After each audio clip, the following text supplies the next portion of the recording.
ಸಂಬಂಧಪಟ್ಟಂತೆ ಬೆಂಗಳೂರಿನಲ್ಲಿ ನೀರಿಗೆ ಹಾಹಾಕಾರ ಹೇಗೆ ಹೆಚ್ಚಾಗ್ತದೆ ಅನ್ನೋದಕ್ಕೆ ಸಂಬಂಧಪಟ್ಟಂತೆ ಪಬ್ಲಿಕ್ ಟಿವಿ ಒಂದು ರಿಯಾಲಿಟಿ ಚೆಕ್ ನಡೆಸಿದೆ, ನೋಡೋಣ. ಬೆಂಗಳೂರಿಗರ ನೀರಿನ ಹಾಹಾಕಾರದ ಅಸಲಿ ಕತೆ. ನೀರಿಗಾಗಿ ಹಗಲು ರಾತ್ರಿ ಕಾಯುವ ಪರಿಸ್ಥಿತಿ. ಒಂದು ಬಿಂದಿಗೆ ನೀರಿಗೆ ಗಂಟೆಗಟ್ಟಲೆ ಕ್ಯೂ. ಸಿಲಿಕಾನ್ ಸಿಟಿ ಬೆಂಗಳೂರಿಗೆ ಎಂದೂ ಕೇಳಿರದ, ಎಂದೂ ನೋಡಿರದ ಜಲಕ್ಷಾಮ ಈ ವರ್ಷ ಬಂದಿದೆ. ಕಾವೇರಿ ನೀರಿಲ್ಲ, ಅಂತರ್ಜಲ ಕೂಡ ಬತ್ತುತ್ತಾ ಇದೆ. ನೀರಿಗಾಗಿ ಜನರ ಹಾಹಾಕಾರ ಶುರುವಾಗಿದೆ. ಕುಡಿಯುವ ನೀರಿಗಾಗಿ ಜನ ಪರದಾಟ ಮುಂದುವರೆಸಿದ್ದಾರೆ. ಬಸವನಗುಡಿ ವಿಧಾನಸಭಾ ಕ್ಷೇತ್ರದ ವಿದ್ಯಾಪೀಠ ವಾರ್ಡ್ನ ಐಟಿಐ ಲೇಔಟ್ನಲ್ಲಿ ನೀರಿನ ಹಾಹಾಕಾರ ಶುರುವಾಗಿದೆ. ಇಲ್ಲಿ ನೀರು ಬಂದು 15 ದಿನಗಳೇ ಆಗಿದೆ. ನೀರು ಯಾವಾಗ ಬರುತ್ತೆ ಅಂತ ಗೊತ್ತಿಲ್ಲ. ಹಗಲು ರಾತ್ರಿ ಅನ್ನದೇ ಕಾಯುವಂತಹ ಪರಿಸ್ಥಿತಿ ನಿರ್ಮಾಣವಾಗಿದೆ ಅಂತೇಳಿ ಜನ ಹೇಳ್ತಿದ್ದಾರೆ. ಇನ್ನು ಟ್ಯಾಂಕರ್ ನೀರು ಸಹ ಇಲ್ಲಿಗೆ ಸಿಗ್ತಿಲ್ಲ. ಖಾಸಗಿ ಟ್ಯಾಂಕರ್ ನೀರಿಗೆ 3-4 ದಿನ ಕಾಯಬೇಕಂತೆ. Reality check. ಸ್ಥಳ ಬಸವನಗುಡಿ ವಿದ್ಯಾಪೀಠ ವಾರ್ಡ್. ಬೆಂಗಳೂರಲ್ಲಿ ಎಲ್ಲ ಭಾಗದಲ್ಲೂ ನೀರಿನ ಸಮಸ್ಯೆ ಆಗ್ತಿದೆ. ನಾನೀಗ ವಿದ್ಯಾಪೀಠ ವಾರ್ಡಲ್ಲಿದ್ದೀನಿ. ವಿದ್ಯಾಪೀಠ ವಾರ್ಡ್ನ ಜನ ಕೂಡ ನೀರಿಗೋಸ್ಕರ ಪರಿತಪಿಸ್ತಿದ್ದಾರೆ. ನೀರು ನಮ್ಮ ಏರಿಯಾಗೆ ಬಿಡ್ತಿಲ್ಲ. ಸರಿಯಾಗಿ ಬಿಡೋ ನೀರನ್ನು ಬಿಡದೇ ಇರೋ ಕಾರಣಕ್ಕೆ ನಾವು ಟ್ಯಾಂಕರ್ಗಳ ಮೂಲಕ ನೀರನ್ನ ತರಿಸ್ಕೊಳ್ಳುವಂಥ ಪರಿಸ್ಥಿತಿ ಆಗಿದೆ. ಮತ್ತು ಇಲ್ಲಿ ಯಾವುದೇ ರೀತಿಯ BBMP ಅಥವಾ ಜಲಮಂಡಳಿಯಿಂದ ಕುಡಿಯೋ ನೀರಿನ ವ್ಯವಸ್ಥೆನೂ ಮಾಡಿಲ್ಲ. ನೀರಿಗೆ ತುಂಬ ಹಾಹಾಕಾರ ಆಗಿದೆ ಅಂತ ಸಾಕಷ್ಟು ಜನ ಸಾರ್ವಜನಿಕರು ನಿಂತ್ಕೊಂಡಿದ್ದಾರೆ. ಅವ್ರನ್ನೇ ಮಾತಾಡ್ಸ್ಬಿಡ. ಮೇಡಮ್, ಏನು ಸಮಸ್ಯೆ ಆಗ್ತಿದೆ? ಎಷ್ಟು ದಿನದ ನೀರು ಪ್ರಾಬ್ಲಮ್ ಇಲ್ಲಿ? ಸುಮಾರು 30 ವರ್ಷದಿಂದ ನೀರು ಪ್ರಾಬ್ಲಮ್ ಇದೆ. 1 ಅವರ್ 1.5 ಅವರ್ ಅಷ್ಟೇ ಬಿಡೋದು ನೀರು. ದಿನ ಬಿಟ್ಟು ದಿನ ನೀರು ಬರುತ್ತೆ.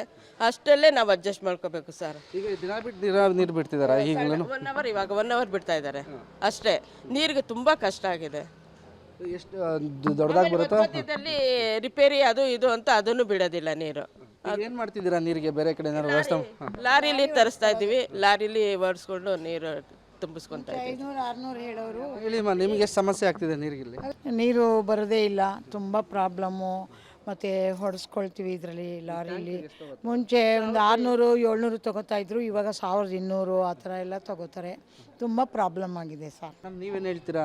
ನೀರಿನ ಸಮಸ್ಯೆ ಆಗ್ತಿದೆ, ನೀರಿಗೋಸ್ಕರ ಎಲ್ಲ ಬೀದಿಗೆ ಇಳಿಯುವಂಥ ಪರಿಸ್ಥಿತಿ ನಿರ್ಮಾಣ ಆಗಿದೆ. ಹೌದು ಸರ್. ಆ್ಯಕ್ಚುಲಿ ಬರೀ ಮಿಡ್-ನೈಟ್ 3 o'clock ಬಿಡ್ತಾರೆ, ಬಟ್ ಹಾಫ್ ಆನ್ ಅವರು ಬರೋದಿಲ್ಲ ನೀರು. ಅದು ತುಂಬ ಸ್ಲೋಗಿ ಬರ್ತಿದೆ, ಹಳೆ ಪೈಪ್ ಕನೆಕ್ಷನ್ಸ್ ಎಲ್ಲ. ಸೊ ಒಂಚೂರು ನೀರು ಸಾಕಾಗ್ತಾ ಇಲ್ಲ. ಆಮೇಲೆ ಟ್ಯಾಂಕರ್ಸು ತುಂಬ ಒಂಥರ ಚಾಲೆಂಜಿಂಗ್ ಆಗಿಬಿಟ್ಟಿದೆ. ಅವ್ರನ್ನ ಕರ್ಸೋದೇ ಒಂಥರ ಚಾಲೆಂಜಿಂಗ್ ಆಗಿದೆ. ಇವತ್ತು ಬುಕ್ ಮಾಡಿದ್ರೆ ಯಾವತ್ತು ಬರ್ತಾರೆ? ಇವತ್ತು ಬುಕ್ ಮಾಡಿದ್ರೆ ನಾಳೆ ಬರ್ತಾರೆ ಸರ್. ನಾಡಿದ್ದು ಬರ್ತಾರೆ. 2 days ಬಿಫೋರೇ ಬುಕ್ ಮಾಡಬೇಕಾಗಿದೆ. ಅದರಲ್ಲೂ ಬಂದ್ರೂ ಇದು ಫುಲ್ಲು ನಮಗೆ ಲೈಕ್ ಫುಲ್ ಟ್ಯಾಂಕು ಇದು ಮಾಡೋಕ್ಕೂ ಆಗ್ತಾ ಇಲ್ಲ. ಅವ್ರು ರಿಟರ್ನ್ ಮತ್ತೆ ಅದನ್ನು ಹಾಫ್ ತೊಗೊಂಡು ಹೋಗ್ತಾ ಇದ್ದಾರೆ. ಬಟ್ ಪ್ರೈಸ್ ಮಾತ್ರ ಸೇಮೇ ತೊಗೋತಾ ಇದ್ದಾರೆ ಅವರು. ಸರ್ ಹೇಳಿ, ಮನೆಯಲ್ಲಿ ನೀರಿಲ್ಲ ಅಂದರೆ ಹೆಣ್ಮಕ್ಳು ಗಲಾಟೆ ಮಾಡೇ ಮಾಡ್ತಾರೆ ನೀರು ತರಿಸುವಂತ. ನೀರಿಂದು ತುಂಬ ಸಮಸ್ಯೆ ಇದೆ ಇಲ್ಲಿ ಭಾಳ ದಿವಸದಿಂದ. ಏನು ಹೇಳಿದ್ರು ಅವರು ಆಯಿತು ಬಿಡ್ತೀವಿ ಅಂತ ನೀರು ಸರಿಯಾಗಿ ಬರ್ತಾ ಇಲ್ಲ. ಇಷ್ಟು ಇಲ್ಲಿನ ಸ್ಥಳೀಯರು ಹೇಳ್ತಿರುವಂಥದ್ದು, ಸರ್ಕಾರ ಹೆಸರಿಗೆ ಮಾತ್ರ ಇದೆ, ಯಾವುದೇ ರೀತಿ ವ್ಯವಸ್ಥೆ ಇಲ್ಲಿ ನಮ್ಗೆ ಮಾಡ್ತಿಲ್ಲ, ನಮ್ಮ ಗೋಳನ್ನು ಯಾರೂ ಕೇಳೋರಿಲ್ಲ ಅಂತ ಹೇಳ್ತಿರುವಂಥದ್ದು. ಇನ್ನು ದಾಸರಹಳ್ಳಿ ವಿಧಾನಸಭಾ ಕ್ಷೇತ್ರದಲ್ಲೂ ಕೂಡ ನೀರಿಗಾಗಿ ಜನ ಬೀದಿಗೆ ಬಂದು ಕಾಯುವಂತಹ ದುಸ್ಥಿತಿ ನಿರ್ಮಾಣವಾಗಿದೆ. ಕಾವೇರಿ ನೀರು ಇಲ್ಲಿ ಇನ್ನೂ ಕೂಡ ಬರ್ತಾ ಇಲ್ಲ. ಇರೋ ಬೋರು ನೀರು ಬತ್ತುತ್ತಾ ಇದ್ದು ವಾಟರ್ ಮ್ಯಾನ್ ಬಿಡುವಂತಹ ಸಮಯಕ್ಕಾಗಿ ಕ್ಯೂ ನಿಂತು ಕಾಯುವಂತಹ ಪರಿಸ್ಥಿತಿ ಇದೆ ಅಂತ ಹೇಳ್ತಿದ್ದಾರೆ ಇಲ್ಲಿನ ಜನ. Reality check. ಸ್ಥಳ ದಾಸರಹಳ್ಳಿ ಬಾಗಲಗುಂಟೆ ರಸ್ತೆ. ಬೆಂಗಳೂರಲ್ಲಿ ನೀರಿಗೆ ಹಾಹಾಕಾರ ಮುಂದುವರಿತಾ ಇದೆ. ನೀರಿಗೋಸ್ಕರ ಜನ ಪರದಾಡ್ತಿದ್ದಾರೆ. ನಿಮಗೆ ದೃಶ್ಯಗಳಲ್ಲಿ ತೋರಿಸ್ತಾ ಅದ್ರ ಬಗ್ಗೆ ಹೇಳ್ತಾ ಹೋಗ್ತೀನಿ. ಈಗ ನಾನು ಬೆಂಗಳೂರಿನ ಮಲ್ಲಸಂದ್ರ ಅಂದರೆ ದಾಸರಹಳ್ಳಿ ವಿಧಾನಸಭಾ ಕ್ಷೇತ್ರದಲ್ಲಿರುವಂಥ ಮಲ್ಲಸಂದ್ರ ಗ್ರಾಮದಲ್ಲಿದ್ದೀನಿ. ಇದು ಚಟ್ಟಳ್ಳಿಗೆ ಹೋಗುವಂಥ ಮುಖ್ಯ ರಸ್ತೆ. ಇಲ್ಲೊಂದು ಬೋರ್ವೆಲ್ ಇದೆ. ಬೋರ್ವೆಲ್ಲಲ್ಲಿ ಒಂದು ವ್ಯವಸ್ಥೆ ಮಾಡಿದ್ದಾರೆ ನೀರು ಹೊರಗೆ ಬಂದು ಇಲ್ಲಿ ಇಟ್ಕೊಂಡು ಹೋಗೋದಕ್ಕೆ. ನೋಡಿ ಜನ ಯಾವ ರೀತಿ ಕ್ಯೂ ನಿಂತ್ಕೊಂಡು ಬೆನಿಗೆಗಳನ್ನ ಇಟ್ಟು ಹಿಡ್ಕೊಂಡು ಹೋಗ್ತಿದ್ದಾರೆ ಅನ್ನೋದು ಕಾಣಿಸ್ತಿದೆ. ಅಂದರೆ ಇಲ್ಲಿ ಡೈಲಿ ಬರುತ್ತಾ, ಏನು ಕತೆ, ಎಷ್ಟು ಬಿನಿಗೆ ಇಟ್ಕೊಳ್ಳೋಕೆ ಇದೆಲ್ಲ ಕೆಲವ್ರು ಇದ್ದಾರೆ. ಅವ್ರನ್ನ ಸರ್ ಹೇಳಿ, ಎಷ್ಟು ಅವರ್ ನೀರು ಬಿಡ್ತಿದ್ದಾರೆ ಇಲ್ಲಿ ಸರ್? ಇಲ್ಲಿ 1.5 hour ಅಷ್ಟೇ ಸರ್ ನೀರು ಬಿಡೋದು. ಇಲ್ಲಿ ನೀರಿಂದ ತುಂಬ ಸಮಸ್ಯೆ ಇದೆ. ಭೂಮಿಯಲ್ಲಿ ನೀರಿಲ್ಲ, ಕಾವೇರಿ ವಾಟರ್ ಚೆನ್ನಾಗಿ ಬರ್ತಾ ಇಲ್ಲ. ಇಲ್ಲೇನೋ MLAಗಳು ಕೇರ್ ಮಾಡ್ತಾ ಇಲ್ಲ ಯಾವುದಕ್ಕೂ. ಕಾವೇರಿ ವಾಟರ್ ಸಪ್ಲೈ ಇದೆ, ಕಾವೇರಿ ಸಿಗ್ತಿಲ್ಲ ಅಂತ ಇದನ್ನು ಗೊತ್ತಿದ್ದೀವಿ. ಎಷ್ಟು ಅವರ್ ಬರುತ್ತೆ ಸರ್ ಈ ಥರ?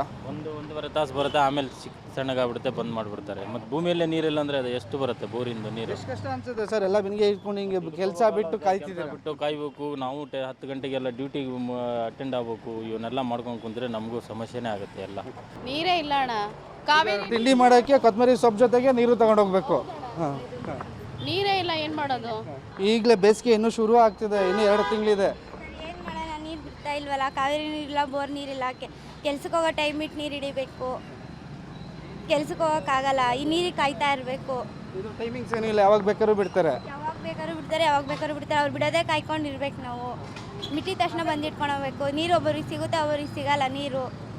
ಏನು ಮಾಡೋದು? ನೋಡ್ತಿದ್ದೀರಾ ದೃಶ್ಯಗಳಲ್ಲಿ ಯಾವ ರೀತಿ ಜನ ಇಲ್ಲಿ ಬಿಂದಿಗೆಗಳನ್ನ ತಂದು ಇಟ್ಕೊಂಡು, ಅಂದರೆ ನೀರು ಬಿಟ್ಟಿದ ತಕ್ಷಣ ಕಾದು ಯಾವಾಗ ಬಿಡ್ತಾರೆ ಅಂತ ಕಾಯ್ತಿರ್ತಾರೆ. ಬಿಟ್ಟಿದ ತಕ್ಷಣ ಈ ಥರ ಬಿಂದಿಗೆಗಳನ್ನ ತಂದು ತಮ್ಮ ಮನೆಗೆ ಬೇಕಾದಂಥ ನೀರು ಕುಡಿಯೋದಕ್ಕೆ ಅಥವಾ ಉಪಯೋಗಿಸಲು ಬೇಕಾಗಿದ್ದಂಥ ನೀರನ್ನ ಇಟ್ಕೊಂಡು ಹೋಗ್ತಿದ್ದಾರೆ. ಇಲ್ಲಿ ಕಾವೇರಿ ನೀರಿನ ಸಮಸ್ಯೆ ಕೂಡ ಆಗ್ತಿದೆ. ಕಾವೇರಿ ನೀರು ಬರೋದಿಲ್ಲ. ಮತ್ತು ಇಲ್ಲೇನು ಬೋರ್ವೆಲ್ ಇದೆ, ಈ ಬೋರ್ವೆಲಲ್ಲಿ 1 ರಿಂದ 1.5 ಗಂಟೆ ಬಿಡ್ತಾರೆ. ಅದು ಬಟ್ ಯಾವಾಗ ಬಿಡ್ತಾರೆ ಅನ್ನೋದು ಗೊತ್ತಿಲ್ಲ. ಕಾದು ಕೆಲಸ ಕಾರ್ಯ ಬಿಟ್ಟು ನಾವು ಇಲ್ಲಿ ನೀರನ್ನ ಇಟ್ಕೊಂಡು ಹೋಗ್ತೀವಿ ಅಂತ ಹೇಳ್ತಿರುವಂಥದ್ದು.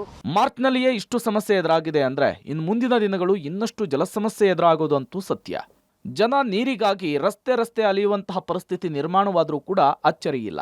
ಇದಕ್ಕೆಲ್ಲ ಕಡಿವಾಣ ಹಾಕಬೇಕಾದ್ರೆ ಸರ್ಕಾರ ನೀರಿನ ಸರಬರಾಜನ್ನ ಸರಿಯಾಗಿ ನೋಡ್ಕೊಳ್ಬೇಕಿದೆ. Maruti Belluru, public TV, Bengaluru.